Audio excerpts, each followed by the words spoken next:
അസ്സലാമു അലൈക്കും. ദിവസങ്ങൾ വീണ്ടും കടന്നുപോയി. ഹിമയുടെ വെഡ്ഡിങ് സാരിയും റിസപ്ഷൻ ഗൗണും ഒക്കെ ഷാനി നന്നായി തന്നെ സ്റ്റിച്ചിങ് ചെയ്തു കൊടുത്തു. വിവാഹത്തിന് ഷാനിക്കൊപ്പം നജീബും ഉമ്മയും ഉണ്ടായിരുന്നു. അവളുടെ വക ഒരു വളയും ഗിഫ്റ്റായി കൊടുത്തു. ഇക്ക, ഞാനൊരു കാര്യം പറയട്ടെ. രാത്രിയിലെ സ്നേഹപ്രകടനങ്ങളൊക്കെ കഴിഞ്ഞ് നജീബിൻ്റെ നെഞ്ചോട് ചേർന്ന് ഉറങ്ങാൻ കിടക്കുമ്പോൾ ഷാനി ചോദിച്ചു. എന്താ, പറഞ്ഞോ? അവളുടെ നെറുകിൽ തലോടിക്കൊണ്ട് അവൻ്റെ ഒരു താളത്തിൽ പറഞ്ഞു. നമുക്കൊരു ടെക്സ്റ്റൈൽസ് തുടങ്ങിയാലോ? ഇപ്പോൾ ഈ ഷോപ്പിലെ 7 സ്റ്റാഫുകളുണ്ടല്ലോ, അവിടെ കുറച്ചുകൂടി സ്റ്റാഫുകളെ വെച്ച് ആ ഷോപ്പ് പ്രൊഡക്ഷൻ യൂണിറ്റ് മാത്രമാക്കാം. എന്നിട്ട് സ്റ്റിച്ചിങ് ചെയ്യുന്ന ഡ്രസ്സൊക്കെ പുതിയ ഷോപ്പിലൂടെ സെയിൽ ചെയ്യാം. ചെറിയവർ മുതൽ വലിയവർക്ക് വരെയുള്ള എല്ലാത്തരം ഡ്രസ്സുകളും നമ്മുടെ പ്രൊഡക്ഷനിൽ മാത്രമുള്ളത് മതി. വേറെ പുറത്തുനിന്നുള്ള റെഡിമെയ്ഡ്സ് ഒന്നും വേണ്ട. കസ്റ്റമൈസ്ഡായി ചെയ്യുന്നതും അതുപോലെ ചെയ്യാം. കുറേ പേർക്ക് ജോലിയും ഉണ്ടാവും. എനിക്ക് അങ്ങനെ ഒരു ആഗ്രഹമുണ്ട് ഇക്ക. എന്താ ഇക്കാൻ്റെ അഭിപ്രായം? ആയിക്കോട്ടെ ഷാനി, നിനക്ക് അങ്ങനെ ഒരു ആഗ്രഹം ഉണ്ടെങ്കിൽ നമുക്കത് നടത്താം. ഞാൻ അതിന് പറ്റിയൊരു ഷോപ്പ് കിട്ടുമെന്ന് അന്വേഷിക്കട്ടെ. ഇപ്പം എൻ്റെ മോളെ സമാധാനമായിട്ട് കിടന്നുറങ്ങിക്കോ. നജീബ് അങ്ങനെ പറഞ്ഞപ്പോൾ സന്തോഷത്തോടെ അവൾ ഒന്നുകൂടി അവനിലേക്ക് ചേർന്ന് കിടന്നു. കുറച്ച് ദിവസങ്ങൾ കഴിഞ്ഞപ്പോൾ തന്നെ നജീബ് ഒരു ഷോപ്പ് അന്വേഷിച്ച് കണ്ടെത്തി. ചങ്ങരംകുളം ജംഗ്ഷനിൽ തന്നെയാണ് ഷോപ്പ് വരുന്നത്. അതൊരു ടെക്സ്റ്റൈൽസ് തന്നെയാണ്. അതുകൊണ്ടേ ഇൻറ്റീരിയൽ വർക്കൊന്നും ചെയ്യേണ്ടി വരില്ല. ആ ഭാഗത്ത് അത്യാവശ്യം ഷോപ്പുകൾ വന്നപ്പോഴേ കച്ചവടം ഇല്ലാതായി പൂട്ടിയതാണ്. നമുക്ക് നാളെ പോയി നോക്കാം. നിൻ്റെ അഭിപ്രായം കൂടി നോക്കിയിട്ട് അഡ്വാൻസ് കൊടുക്കാം. നജീബ് ഭക്ഷണം കഴിക്കുന്നതിനിടയിലായി ഷാനിയോട് പറഞ്ഞു. അടുത്ത ഉമ്മയുമുണ്ട്. മോനെ, കച്ചവടം ഇല്ലാത്ത കടയാണെങ്കിൽ നമുക്കത് വേറെ നോക്കണം മോനെ. നമുക്കത് നോക്കണോ? നമുക്ക് വേറെ എവിടെയെങ്കിലും നോക്കിക്കൂടെ? ഉമ്മ ഒരു അഭിപ്രായം പോലെ പറഞ്ഞു. ഉമ്മ, എല്ലാ സംരംഭങ്ങളും വിജയിക്കുന്നതും പരാജയപ്പെടുന്നതൊക്കെ ഓരോരുത്തരുടെ കഴിവിനെ അനുസരിച്ചാണ് ഉമ്മ. ഇവളെ കഴിവിൽ എനിക്ക് വിശ്വാസമുണ്ട്. നമ്മളിതിൽ ജയിക്കും. എന്തായാലും നമുക്ക് പോയി നോക്കാം. നജീബ് ഷാനിയെ നോക്കിക്കൊണ്ട് പുഞ്ചിരിയോടെ ഉമ്മയോട് പറഞ്ഞപ്പോൾ ഷാനി ഏറെ ഇഷ്ടത്തോടെ അവനെ നോക്കി. പിന്നീടുള്ള ദിവസങ്ങളിലെല്ലാം ഷാനിയും നജീബും കൂടുതൽ തിരക്കുകളിലായി. സമദക്ക, നാളെ ആ ഷോപ്പിൻ്റെ ഉദ്ഘാടനം ആണത്രേ. തങ്ങളുടെ ഷോപ്പിന് ഓപ്പോസിറ്റായി കുറച്ചപ്പുറം മാറി കാണുന്ന ഷോപ്പ് ചൂണ്ടിക്കാട്ടിക്കൊണ്ട് സ്റ്റാഫ് അജിത്ത് പറഞ്ഞപ്പോൾ സമദ് അങ്ങോട്ട് നോക്കിക്കൊണ്ട് വെറുതെ എന്ന് മൂളി. നൂറ ഫാഷൻസ് എന്ന പേര് അവൻ്റെ ശ്രദ്ധയിൽപ്പെട്ടിരുന്നു. മിക്കവാറും നമ്മളിവിടെ ഇച്ചിനി ആട്ടിക്കൊണ്ടിരിക്കണം തോന്നുന്നു. ഓർക്കൊപ്പം പിടിച്ചു നിൽക്കാൻ പറ്റുമെന്നും തോന്നുന്നില്ല. അജിത്ത് വീണ്ടും പറഞ്ഞപ്പോൾ സമദ് അവനെ സംശയത്തോടെ നോക്കി. അപ്പോൾ നിങ്ങൾ കേട്ടിട്ടില്ല സമദക്ക നൂറ ഫാഷൻ ബൗട്ടിക്കിനെ പറ്റി? അവരെ ബ്രാഞ്ചാണ്. ഇപ്പോൾ ഇൻസ്റ്റയിലേക്ക് ഫേമസ് ആയ ബോട്ടിക്കുകളിൽ ഒന്നാണ് നൂറ ഫാഷന്. ഇപ്പോൾ അടുത്തങ്ങാട് തുടങ്ങിയതാ. പക്ഷെ പെട്ടെന്ന് ഫേമസ് ആയി. നല്ല കളക്ഷനും അഫോർഡബിൾ റേറ്റും. അവർ ടെക്സ്റ്റൈൽ തുടങ്ങിയെന്ന് അറിഞ്ഞാലേ ആളുകൾ തടിച്ചു കൂടും. നമ്മുടെ കാര്യം എന്താവോ. ഡെയിലി കച്ചവടം കുറഞ്ഞാലും ശമ്പളം കറക്റ്റ് തന്നാൽ മതിയായിരുന്നു. അജിത്ത് അതിനെക്കുറിച്ച് കൂടുതൽ പറഞ്ഞപ്പോൾ സമദിൻ്റെ നോട്ടം ഒരിക്കൽ കൂടി ആ ഷോപ്പിനെ നേർക്കുപോയി. ഈ കട നഷ്ടത്തിലാവണമെങ്കിൽ ആവട്ടെ, അയാളുടെ കൊമ്പൊന്ന് ഒടിഞ്ഞു കിട്ടുമല്ലോ. സലാമിനോടുള്ള ദേഷ്യം ഉള്ളിൽ നിറഞ്ഞു നിൽക്കുന്നത് കൊണ്ട് തന്നെ അറിയാതെ നിന്ന് അവൻ്റെ വീണു. അമ്മായച്ചനെ കുറിച്ച് നല്ല മതിപ്പാണല്ലോ. അവൻ പറഞ്ഞത് കേട്ട് ചിരിയോടെ അജിത്ത് പറഞ്ഞപ്പോൾ അബദ്ധം പറ്റിയതുപോലെ സമദ് അജിത്തിനെ നോക്കി. നിങ്ങൾ പേടിക്കണ്ട സമദക്ക, ഇത് ഞാൻ ആരോടും പറയൂല. അജിത്ത് അവൻ്റെ നോട്ടത്തിൻ്റെ അർത്ഥം മനസ്സിലായതുപോലെ അങ്ങനെ പറഞ്ഞുകൊണ്ട് പോയപ്പോൾ സമദ് അവൻ്റെ പണികളിലേക്ക് തിരിഞ്ഞു. പിറ്റേന്ന് ഷോപ്പിൻ്റെ ഉദ്ഘാടനത്തിന് സമയം അജിത്ത് ഡോറിൻ്റെ അവിടെ നിന്നുകൊണ്ട് അവിടേക്ക് നോക്കി നിൽക്കുകയായിരുന്നു. ഇന്നെല്ലാം ഓഫറൊക്കെ ഇട്ടിട്ടുണ്ട്. എത്രമാതിരി കസ്റ്റമറാ അറിയോ. ചുമ്മാ ഒന്ന് കയറി നോക്കിയിട്ട് പോരായിരുന്നു. പക്ഷേ ആ സലാമൊക്കെ എങ്ങാനും വന്നാലേ അതോടെ എൻ്റെ ഇവിടുത്തെ ജോലി പോകും. അത് പേടിച്ചിട്ടാ. അജിത്ത് സമദിനെ നോക്കി പറഞ്ഞു. അവനാണെങ്കിൽ ഒന്നിനും ശ്രദ്ധയില്ലാത്തതുപോലെ ഇരിക്കുകയാണ്. ഇതേ ഇക്കാ നോക്ക്, ആ കുട്ടിയെടുത്ത് നിൽക്കുന്ന പെണ്ണില്ലേ, അതാണ് ഈ ഷോപ്പിൻ്റെ ഓണർ. അടുത്ത് നിൽക്കുന്നത് അവളെ ഭർത്താവാണെന്ന് തോന്നുന്നു. ഒരേ കളർ ഡ്രസ്സ് ആണ് ഇട്ടേക്കുന്നത്. ഇത്രയും ചെറിയ പ്രായത്തിൽ അവരിവിടെ വരെ എത്തിയെങ്കിലേ ആൾ ചില്ലറക്കാരിയൊന്നുമല്ല അല്ലേ ഇക്ക? അജിത്ത് അത് പറഞ്ഞപ്പോൾ യാന്ത്രികമായി തന്നെ സമദിൻ്റെ നോട്ടം അങ്ങോട്ടായി. ആ സമയം തന്നെയാണ് കുഞ്ഞിനെയും എടുത്തുകൊണ്ട് അങ്ങോട്ട് തിരിഞ്ഞ് നജീബിനോട് സംസാരിക്കുകയായിരുന്ന ഷാനി ചിരിയോട് ഉമ്മയുടെ നേർക്ക് തിരിയുന്നത്. അത്രയും അടുത്തല്ലായിരുന്നിട്ട് പോലും ആ മുഖം കണ്ടപാടെ തിരിച്ചറിഞ്ഞ സമദ് അനങ്ങാൻ പോലും കഴിയാതെ ഞെട്ടിത്തെറിച്ചു പോയി. അവൻ്റെ കണ്ണുകൾക്ക് വിശ്വസിക്കാൻ പോലും ആകുന്നില്ലായിരുന്നു. പെട്ടെന്ന് സ്വബോധം വന്ന പോലെ സമത് ഇരുന്നിടത്ത് നിന്ന് എണീറ്റുകൊണ്ട് ഡോറിൻ്റെ ഭാഗത്തേക്ക് വന്നു നിന്നു. അത് ഷാനി തന്നെയാണോ എന്ന് വ്യക്തമാക്കാൻ വേണ്ടി, തനിക്ക് തെറ്റിയതല്ലോ എന്ന് ഉറപ്പുവരുത്താൻ വേണ്ടി. എന്നാൽ കണ്ടത് അവളെ തന്നെയാണെന്ന് മനസ്സിലായതോടെ അവൻ്റെ ഉള്ളിലുണ്ടാകുന്ന വികാരങ്ങൾ എന്താണെന്ന് പോലും അവന് തിരിച്ചറിയാൻ കഴിയുന്നില്ലായിരുന്നു. അത്രയും സന്തോഷത്തോടെ ചുറ്റിലും ഉള്ളവരോടൊക്കെ ചിരിയോടെ സംസാരിച്ചുകൊണ്ട് ഷോപ്പിനുള്ളിലേക്ക് കയറിപ്പോയവളെ നോക്കി സ്റ്റെക്കായ പോലെ നിൽക്കുന്നവനോട് അജിത്ത് എന്തൊക്കെയോ പറഞ്ഞുണ്ടെങ്കിലും അവനൊന്നും കേൾക്കുന്നേയില്ലായിരുന്നു. ഇക്ക, ദേ സലാമക്ക് വരുന്നുണ്ട്. സമതിനെ തട്ടി വിളിച്ചുകൊണ്ട് അജിത്ത് അതും പറഞ്ഞ് പെട്ടെന്ന് തന്നെ അവൻ്റെ സെക്ഷനിലേക്ക് പോയപ്പോൾ സമത് ഒരു നെട്ടലോടെ പുറത്തേക്ക് നോക്കിക്കൊണ്ട് വേഗം ചെയറിലേക്ക് പോയിരുന്നു. ഇന്നെന്താ ഒറ്റ കസ്റ്റമേഴ്സും ഇല്ലേ? സലാം അകത്തേക്ക് കയറി ചുറ്റിലും ഒന്ന് നോക്കിക്കൊണ്ട് അവർ രണ്ടാളോടുമായി ചോദിച്ചു. ഇന്ന് ആരും വന്നിട്ടില്ല, അജിത്ത് പറഞ്ഞു. ആ, എല്ലാതും അവിടുത്തെ ഓഫറും കണ്ട് അങ്ങോട്ട് ഓടിയിട്ടുണ്ടാവും. നമുക്ക് പാരയാണാവോ. പിന്നെ ഇനി വരുന്ന പുതിയ സ്റ്റോക്കിലൊക്കെ കുറച്ച് റേറ്റ് കൂട്ടിയിടണം കേട്ടോ. എന്നിട്ട് 10% ഡിസ്കൗണ്ട് എന്ന് ഫ്രണ്ടിൽ എഴുതി വെക്കാം. അത് കണ്ട് ആളുകൾ വരാതിരിക്കൂല. സലാം ഓരോന്ന് പറഞ്ഞുകൊണ്ടിരിക്കുമ്പോഴും അതിനും രണ്ടാളും മൂളിക്കൊടുത്തു. അയാൾ എത്രയും വേഗമൊന്ന് പോയെങ്കിലെന്ന ചിന്തയോടെയാണ് സമത ഇരുന്നത്. എത്ര ശ്രമിച്ചിട്ടും അവനൊന്നിലും ശ്രദ്ധിക്കാൻ പറ്റുന്നില്ലായിരുന്നു. അക്കൗണ്ട്സ് കാര്യങ്ങളൊക്കെ ചെക്ക് ചെയ്ത ശേഷം സലാം യാത്ര പറഞ്ഞു പോയതോടെ സമത അവൻ്റെ ഫോൺ എടുത്തു. അതിൽ ഇൻസ്റ്റ തുറന്ന് നൂറ ഫാഷൻ ബൗട്ടിക് എന്ന് ടൈപ്പ് ചെയ്ത് സെർച്ച് ചെയ്ത് നോക്കി. ഷോപ്പിൻ്റെ പരസ്യങ്ങളോടൊപ്പം ഷാനിയുടെ ഫാമിലി ഫോട്ടോ കണ്ണിൽപ്പെട്ടതും അവനത് എടുത്തു നോക്കി. നൂറമോൾക്കും സമതിനും ഒപ്പം ചിരിയോടെ നിൽക്കുന്ന ഷാനിയെ സമത് കണ്ണൊടുക്കാതെ തന്നെ നോക്കി. വിവാഹം കഴിഞ്ഞെന്ന് അറിഞ്ഞിരുന്നെങ്കിലും ഇത്രയും ഉയരങ്ങളിലെത്തിയത് അവൻ അറിഞ്ഞതേയില്ല. ഓരോ ഫോട്ടോസ് മാറി മാറി നോക്കുമ്പോഴും അതിലെല്ലാം അവളുടെ മുഖം അത്രയും പ്രസന്നതയോടെ കാണാൻ കഴിഞ്ഞു. തൻ്റെ കൂടെയുണ്ടായിരുന്ന പോലെയല്ല, അവൾ ഒന്നുകൂടെ തടിച്ച് മുന്നത്തേക്കാളും സുന്ദരിയായിരിക്കുന്നു. എല്ലാ ഫോട്ടോയിലും കുഞ്ഞിനെ ഒപ്പം കണ്ടപ്പോൾ സമതിൻ്റെ മുഖമൊന്ന് ചുരുങ്ങി. കുഞ്ഞ് അവളുടേത് തന്നെയാണെന്ന് സംശയത്തോടെ നോക്കുമ്പോഴാണ് നൂറമോളുടെ 2ാം വയസ്സിലെ ബർത്ത്ഡേ ഫോട്ടോസ് അവൻ്റെ ശ്രദ്ധയിൽപ്പെട്ടത്. അത് കണ്ടപ്പോൾ അവൻ്റെ ഉള്ളിൽ സംശയമായി. ആരോടെങ്കിലും ഒന്ന് അന്വേഷിച്ചു നോക്കണമെന്നൊക്കെയുള്ള ചിന്ത അവൻ്റെ ഉള്ളിൽ ഉടലെടുത്തു. അവളോടൊപ്പം ചേർന്ന് നിൽക്കുന്ന നജീബിനെ കാണുമ്പോൾ എന്തെന്നറിയാത്തൊരു ദേഷ്യം അവനോട് സമതിന് തോന്നുന്നുണ്ടായിരുന്നു. അവൾ അപ്ലോഡ് ചെയ്തിരിക്കുന്ന എല്ലാ ഫോട്ടോസും വീഡിയോസും അവൻ മാറി മാറി നോക്കിക്കൊണ്ടേയിരുന്നു. അതിൽ നിന്നെല്ലാം അജിത്ത് പറഞ്ഞതുപോലെ അവളിപ്പോൾ വലിയൊരു പൊസിഷനിലാണെന്ന് അവന് മനസ്സിലായി.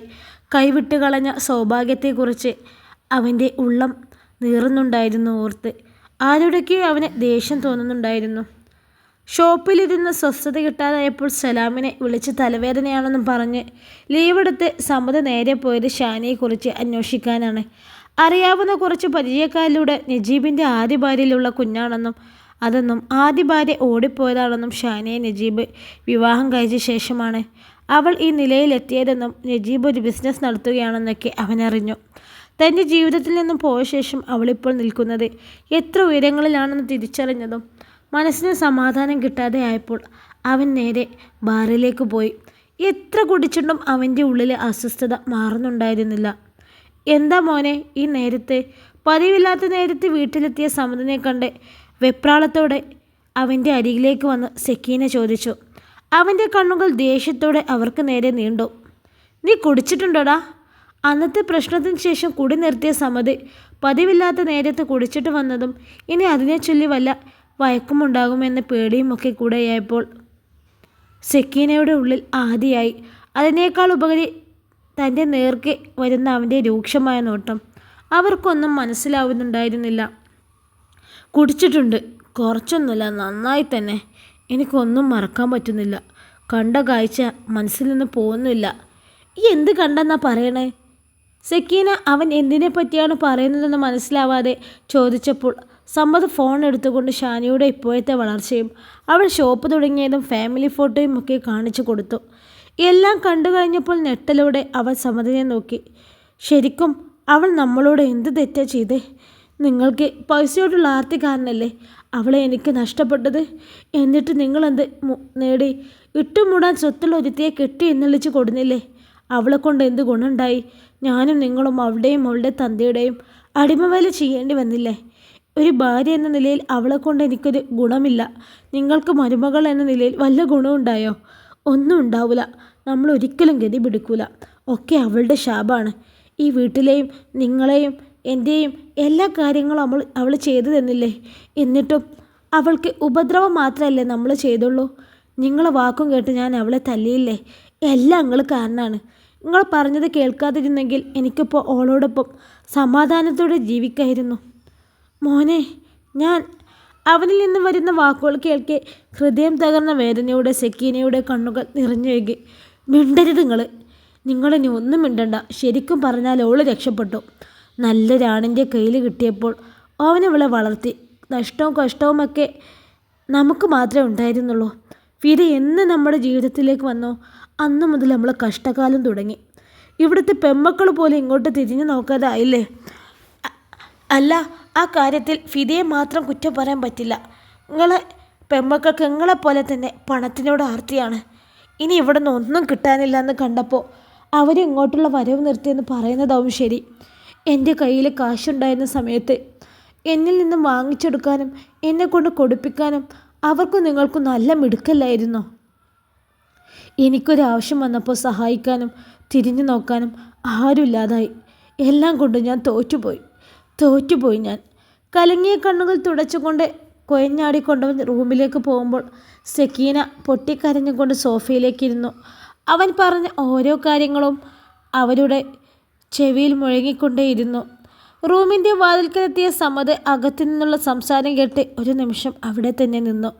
അടക്കി പിടിച്ചുള്ള സംസാരവും ചിരിയുമൊക്കെ അകത്തു നിന്ന് കേൾക്കുന്നുണ്ട്.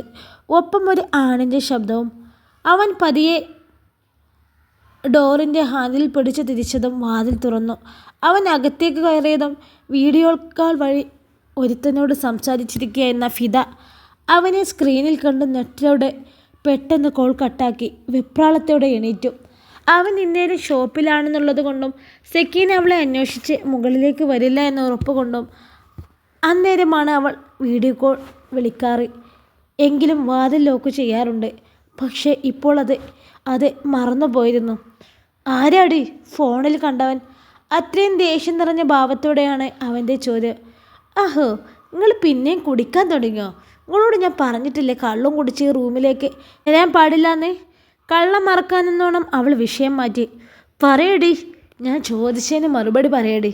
ആരാടി അത്? സമദിൻ്റെ ശബ്ദം ഉയർന്നു. അത് നിങ്ങളെ അറിയിക്കേണ്ട കാര്യം എന്താ? എനിക്ക് കുറേ ഫ്രണ്ട്സൊക്കെ ഉള്ളതാ. എല്ലാം നിങ്ങളോട് പറയണമെന്നുണ്ടോ? ഇതേ നിങ്ങളിപ്പോൾ കുടിച്ചിട്ട് എൻ്റെ മെക്കിട്ട് കയറാൻ വരുന്നത് എൻ്റെ ഉപ്പ അറിഞ്ഞാലുണ്ടല്ലോ. അവൾ വീറോടെ അവൻ്റെ നേരിക്ക് വിരൽ ചൂണ്ടി. നീ വിളിക്കോടി നിൻ്റെ ഉപ്പാനെ, ഇപ്പോൾ വിളിക്ക്. അത് കേട്ടപ്പോൾ ഫിദയിൽ പരിഭ്രമം നിറഞ്ഞു. എന്തൊക്കെ പറഞ്ഞാലും വിവാഹം കഴിഞ്ഞിട്ടും പണ്ടത്തെ പോലെ വേറൊരാളുമായി ബന്ധം തുടരുന്നുണ്ടെന്ന് അറിഞ്ഞാൽ ഉപ്പയുടെ പ്രതികരണം വളരെ മോശമാവും. ആ പേടി കൊണ്ട് അവൾക്ക് അവനോടൊന്നും പറയാൻ പറ്റിയില്ല. എന്തടി ഈ വിളിക്കണില്ലേ? വിളിക്കെൻ്റെ തന്തയെ. എനിക്ക് കെട്ടിച്ചെന്ന അയാളെ പുന്നാര മോളൊരു പേച്ചോളാണോ എന്ന് എനിക്ക് അയാളെ മുഖത്ത് നോക്കി തന്നെ ചോദിക്കണം. ദേ, തോന്നിവാസം പറഞ്ഞാണ്ടല്ലോ, പേച്ചോള് ഞാനല്ല, ഞങ്ങളെ തള്ളയും പെങ്ങന്മാരുമാണ്. ഉള്ളിലുള്ള സങ്കടവും ജീവിതം നശിച്ചതിൻ്റെ വേദനയും എല്ലാത്തുപരി കെട്ടിയ പെണ്ണ് വേറൊരുത്തനുമായി ബന്ധമുണ്ടെന്നറിഞ്ഞ ശോഷവും ഒക്കെ കൂടി സമനില തെറ്റിയ പോലെ നിൽക്കുന്നവൻ്റെ നേർക്ക് അലറിക്കൊണ്ടവൾ പറഞ്ഞതും അവളുടെ മുഖത്തേക്കവൻ കൈവീശി അടിച്ചിരുന്നു. നിങ്ങളെന്നെ തല്ലിയില്ലേ? എൻ്റെ വീട്ടിൽ നിന്നുകൊണ്ട് എന്നെ അടിക്കാൻ മാത്രം ധൈര്യം നിങ്ങൾക്കായോ? ഞാൻ ആരെയെങ്കിലും വിളിച്ചിട്ടുണ്ടെങ്കിലേ അത് നിങ്ങളെ കൈവികേട് കൊണ്ടാ. നിങ്ങൾക്ക് കഴിവില്ലാത്തത് കൊണ്ടാവും ആദ്യ ഭാര്യ വേണ്ടെന്ന് വെച്ച് പോയതും. നാണല്ലേ ആണാണെന്നും പറഞ്ഞ് നടക്കാൻ? അടി കിട്ടിയ ദേഷ്യത്തിൽ അവൾ വായിൽ നിന്ന് വന്നതൊക്കെ വിളിച്ചു പറഞ്ഞതും ദേഷ്യത്തോടെ അവൻ അടുത്തിരുന്ന ചെയർ എടുത്തുകൊണ്ട് അവളുടെ തലയ്ക്ക് ആഞ്ഞടിച്ചിരുന്നു. കിട്ടിയ അടിയുടെ പ്രഹരത്തിൽ അലർച്ചയോടെ നിലം പതിച്ചവളുടെ തലയിലൂടെ രക്തം ഒഴുകുന്നത് കണ്ടതും സമദിൻ്റെ കെട്ടിറങ്ങിയിരുന്നു. ഒരു നടുക്കത്തോടെ അവൻ കയ്യിലെ ചെയറിലേക്കും നിലത്ത് ചോരയിൽ കുളിച്ച് ബോധമില്ലാതെ കിടക്കുന്ന ഫിദയിലേക്കും നോട്ടം വഹിച്ചു. തൻ്റെ കൈകൊണ്ട് സംഭവിച്ചതാണെന്നുള്ള തിരിച്ചറിവ് വന്നതും ചെയർ നിലക്കേറ്റിട്ട് പേടിച്ചു വിറച്ചവൻ വെപ്രാളത്തോടെ ചുമലിലേക്ക് ചാഞ്ഞു നിന്നു. പുറത്തു പോയി വന്ന അനീഫയും സമദ് പറഞ്ഞതൊക്കെയും കേട്ട് തകർന്നു നിന്ന സെക്കീനയും ഫിദയുടെ അലർച്ച കേട്ടുകൊണ്ടാണ് ഓടിപ്പിടിച്ച് അവരുടെ റൂമിലേക്ക് ചെന്നത്. അന്നത്തെ പോലെ എന്തെങ്കിലും ചെറിയ വഴക്ക് നടന്നിട്ടുണ്ടാവുമെന്ന് കരുതിയാണ് ചെന്നതെങ്കിലും അകത്തേക്ക് കയറിയപ്പോൾ തന്നെ കാണുന്നത് ചോരയിൽ മുങ്ങിക്കിടക്കുന്ന ഫിദയാണ്. ഇത് കണ്ടപാട് സെക്കീന പേടിച്ച് അലറാൻ തുടങ്ങി. അനീഫ അത് കണ്ട നെറ്റിൽ നിന്നും മാറിയ പാടെ തിരിഞ്ഞത് സമദിനെയാണ്. കുറച്ചപ്പുറത്തായി ചുമരിൽ ചാരി മുടിയിൽ കൈകോർത്ത് കൊണ്ടൊരു ഭ്രാന്തനെ പോലെ ഇരിക്കുന്നവനിൽ അവരുടെ നോട്ടമെത്തി. മോനെ സമദേ, ഈ എന്ത് പണിയാ മോനെ കാണിച്ചത്? എൻ്റെ റബ്ബേ! സെക്കീന സമദിനെ നോക്കി പറഞ്ഞുകൊണ്ട് ഉച്ചത്തിൽ കരയാൻ തുടങ്ങി. ഉമ്മ, ഞാൻ അറിയാതെ പറ്റിപ്പോയി ഉമ്മ. സമദ് കലങ്ങിച്ചു വന്ന കണ്ണാൽ അവരെ നോക്കി പറഞ്ഞ് പൊട്ടിക്കരഞ്ഞു. അനീഫാക്ക് മകൻ്റെ അവസ്ഥ കണ്ട് എന്ത് ചെയ്യണമെന്നറിയാത്ത അവസ്ഥയായി. അയാൾ ഫിദയുടെ അടുത്തേക്ക് ചെന്ന് ശ്വാസമുണ്ടോ എന്ന് നോക്കി. സെക്കീനയും സമദും ഒരു പ്രതീക്ഷയോടെ അയാളെ നോക്കി.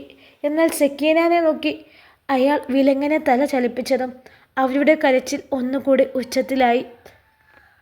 സമയം മുന്നോട്ട് നീങ്ങവേ ആ വീട്ടുമുറ്റത്ത് പോലീസും ജനങ്ങളും തടിച്ചുകൂടാൻ തുടങ്ങി. കയ്യിൽ വിലങ്ങണയിച്ചു കൊണ്ടുവരുന്ന സമദിനെ കണ്ടുകൊണ്ടാണ് സലാമും അയാളുടെ ഭാര്യയും അങ്ങോട്ടെത്തുന്നത്. സമദിൻ്റെ പിന്നാലെ കരഞ്ഞു വിളിച്ചു കൊണ്ടുവരുന്ന സെക്കീനാനെ അനീഫ പിടിച്ചു നിർത്തുന്നുണ്ട്. വീട്ടിലൊരു പ്രശ്നമുണ്ടെന്നും പെട്ടെന്ന് എത്തണമെന്നും പറഞ്ഞ് പോലീസ് വിളിച്ചത് പ്രകാരം വന്നവർ അവിടെ കൂടെ ജനത്തെയും ആംബുലൻസിനെയും പോലീസ് വണ്ടിയെയും ഒക്കെ കണ്ടതും ആകെ പരിഭ്രാന്തിയിലായി. ഫിദയുടെ ഉമ്മ കരഞ്ഞു വിളിച്ചുകൊണ്ട് അകത്തേക്ക് ഓടിയപ്പോൾ സലാം വിലങ്ങണയിച്ച് കയ്യാലെ നിൽക്കുന്നവനെ കണ്ട് ഓടിച്ചെന്നവൻ്റെ കുത്തിന് പിടിച്ചു. എവിടെയാടോ എൻ്റെ മോള്? എന്താടോ ഓളെ ചെയ്തത്? പറയടാ! കോപം നിറഞ്ഞ കണ്ണുകളോടെ അവനെ പിടിച്ചിലിച്ചുകൊണ്ട് പറയുന്ന അയാളെ പോലീസുകാരേക്ക് പിടിച്ചു മാറ്റുമ്പോഴും അവൻ്റെ നേർക്ക് കലി തൊണ്ടിക്കൊണ്ട് വീണ്ടും ചെല്ലാൻ ഒരുങ്ങിയ അയാൾ ഭാര്യയുടെ അലർച്ച കേട്ട് അകത്തേക്ക് പാഞ്ഞു. ബോധം പറഞ്ഞു വീണ ഭാര്യയെ എടുത്തുകൊണ്ട് പോകുന്നത് കണ്ടുകൊണ്ട് ഏറെ നെഞ്ചിടിപ്പോടെയാണ് റൂമിലേക്ക് ഓടിയ അയാൾ. രക്തത്തിൽ കുളിച്ചു കിടക്കുന്ന തൻ്റെ മകളെ ഒരു നോക്ക് കാണുമ്പോഴേക്കും തളർച്ചയോടെ വീയാനാഞ്ഞതും ആരൊക്കെയോ ചേർന്ന് അയാളെ താങ്ങിപ്പിടിച്ചിരുന്നു. സ്വന്തമെന്ന് പറയാൻ ഉണ്ടായിരുന്ന ഒരേയൊരു മകൾ ജീവനറ്റ ശരീരവുമായി കിടക്കുന്ന കാഴ്ച അയാളുടെ ഹൃദയത്തെ തന്നെ തകർത്തു കളഞ്ഞു. പൊട്ടിക്കരച്ചിലൂടെ മകൾക്കരികിലേക്ക് പോകാൻ നിന്നയാളെ എല്ലാവരും ചേർന്ന് കഷ്ടപ്പെട്ടാണ് പിടിച്ചു മാറ്റിയത്. ഫോർമാലിറ്റീസൊക്കെ പൂർത്തിയാക്കി ബോഡി കൊണ്ടുപോകുന്ന നേരം അവിടെ ഒരു ജനസാഗരം തന്നെയുണ്ടായിരുന്നു. കുടുംബ വഴക്കിനെ തുടർന്ന് ഭാര്യയെ ഭർത്താവ് തലക്കടിച്ചു കൊന്നു എന്ന വാർത്ത മീഡിയ വഴി ലോകം അറിയാൻ തുടങ്ങി. നെഞ്ചുവേദനയെ തുടർന്ന് സലാമിനെയും അയാളുടെ ഭാര്യയെയും ഹോസ്പിറ്റലിലേക്ക് കൊണ്ടുപോയി. മകനെ ഓർത്ത് കണ്ണീർ വാർക്കുന്ന സെക്കീനയും ഇനി വരാനിരിക്കുന്ന വിപത്തുകളെക്കുറിച്ച് ചിന്തയോടെ ഇരിക്കുന്ന ഹനീഫയും നാട് മുഴുവൻ വാർത്ത അറിഞ്ഞ നാണക്കേടിനാൽ അപമാനത്തിലിരിക്കുന്ന സാഹിറയും സാജിദയും കുട്ടികളുമൊക്കെ ഒരു റൂമിൽ തന്നെ മാത്രമായി ഒതുങ്ങി. കുടുംബക്കാരുടെയും അയൽവാസികളുടെയും നാട്ടുകാരുടെയും എല്ലാം കുറ്റപ്പെടുത്തലും സഹതിപ്പിക്കലും കേട്ടുകൊണ്ട് പുറത്തിറങ്ങാൻ പോലും കഴിയാതെ മണിക്കൂറുകൾ അവൾ ആ ഇരിപ്പിരുന്നു. തന്ത്രപരമായി സ്വത്ത് നേടാൻ വേണ്ടി മകളെ കെട്ടിച്ചുവിട്ട സലാമിനും വിവാഹം കഴിഞ്ഞിട്ടും ഭർത്താവിനെ ചതിച്ച് അവിഹിതം തുടർന്ന് ഫിദക്കും പണത്തോടുള്ള ആർത്തി കൊണ്ട് പാവപ്പെട്ടൊരു പെണ്ണിനെ നരകിപ്പിച്ച സമദിനും കുടുംബത്തിനും എല്ലാവർക്കും ഒറ്റ ദിവസം കൊണ്ട് ദൈവം ശിക്ഷ നടപ്പാക്കിയിരിക്കുന്നു. വ്യക്തമായ കണക്കുകൂട്ടലോടെ. പ്രധാന വാർത്തകൾ. കുടുംബ വഴക്കിനെ തുടർന്ന് ഭർത്താവ് ഭാര്യയെ തലക്കടിച്ച് കൊലപ്പെടുത്തി. വലിയറ വീട്ടിൽ സമദാണ് ഭാര്യ ഫിദയെ കൊലപ്പെടുത്തിയത്. മദ്യപിച്ചെത്തിയ സമദ് സംശയത്തിൻ്റെ പേരിൽ ഭാര്യ ഫിദയുമായി വഴക്കുണ്ടാക്കുകയും തുടർന്നുള്ള പ്രകോപനത്താൽ മരത്തിൻ്റെ കസേര കൊണ്ട് തലക്കടിക്കുകയായിരുന്നു. ഫിദ സംഭവസ്ഥലത്ത് തന്നെ മരിച്ചു. മോള് ഉറങ്ങിയോ ഷാനി? യൂട്യൂബിൽ ന്യൂസ് കണ്ടുകൊണ്ടിരിക്കുകയെന്ന് ഷാനി നജീബ് റൂമിലേക്ക് വന്നതും ചോദിച്ചതും ഒന്നും അറിഞ്ഞില്ല. ഫോണിലേക്ക് ശ്രദ്ധിച്ചുകൊണ്ട് മറുപടിയൊന്നുമില്ലാതെ ഇരിക്കുന്നവളെ സംശയത്തോടെ നോക്കിക്കൊണ്ട് അവൻ അവൾക്കരികിലേക്ക് വന്നു. ഫോണിലേക്ക് നോക്കുന്നതോടൊപ്പം അവളെ തട്ടി വിളിക്കുകയും ചെയ്തു. ഒരു നെട്ടലോടെ മുഖം ഉയർത്തിയവൾ നജീബിനെ കണ്ടപ്പോൾ ഫോൺ അവൻ്റെ നേർക്ക് നീട്ടി. അവൾക്കരികിലേക്ക് ഇരുന്നു കൊണ്ട് ആ ന്യൂസ് കാണുമ്പോൾ സമത എന്ന പേരും ശ്രദ്ധിച്ചു. അവളുടെ ഭാവമാറ്റത്തിൻ്റെ കാര്യം മനസ്സിലായെങ്കിലും അതൊന്ന് ഉറപ്പിക്കാൻ വേണ്ടി അവളുടെ മുഖത്തേക്ക് അവൻ നോക്കിയതും അവൾ അതേ എന്ന് തലയനക്കി. ഷാനി, ഇത് കാണുമ്പോൾ നിനക്ക് തോന്നുന്ന വികാരം എന്താ? ഫോൺ മാറ്റിവെച്ചുകൊണ്ട് അവൻ ചോദിച്ചപ്പോൾ അവൾ അവൻ്റെ നെഞ്ചിലേക്ക് ചാഞ്ഞു. അവനവളെ ചേർത്ത് പിടിച്ചു. എനിക്കറിയില്ല ഇക്ക, എന്താ തോന്നുന്നതെന്ന് അറിയുന്നില്ല. പക്ഷെ ഒരു കാര്യമുണ്ട്, അയാളോട് എനിക്ക് ഒരു സഹതാപമില്ല. അതിന് മാത്രം വിശാല മനസ്സില്ല എൻ്റെ.